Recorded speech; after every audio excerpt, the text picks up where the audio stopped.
Marunong akong umintindi, marunong akong makisama, marunong akong makinig. Marunong ako sa lahat ng aspeto sa realidad ng buhay. Nakikinig, iniintindi, nag-a-advise, lahat pinakikinggan ko, lahat iniintindi ko. Lahat kahit nahihirapan ako, lumalaban ako.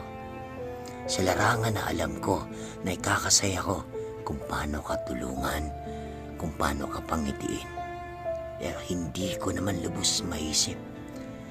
Sa panahong ako naman ang nangangailangan, sa panahong ako naman ang kumakatok sa inyong mga puso.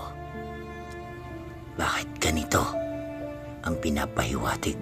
Ako pa yata ang binabalikan sa lahat ng ginawa kong kabutihan para sa inyo. Tao lang ako, nahihirapan. Tao lang ako na lumalaban. Tao lang ako na nasasaktan. Hindi lahat ng panahon ay pwede kang maging masaya. Hindi lahat ng panahon pwede kang maging malungkot.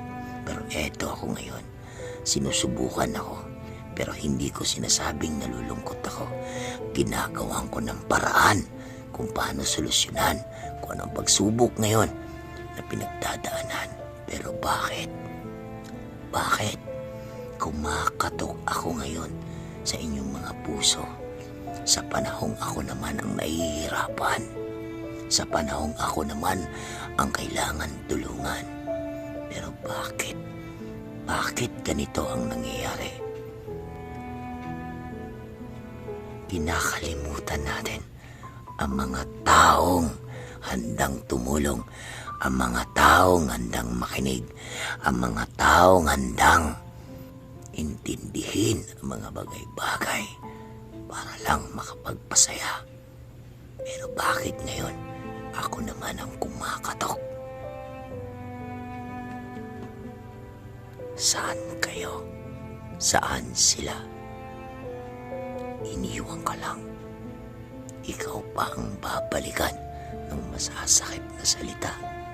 Nakakaiyak lang. Dahil naging tunay ka sa kanila. Pero hindi mo alam. At tanong mo sa sarili mo, ngayong nahihirapan ka, sila ba naging tunay din sa'yo?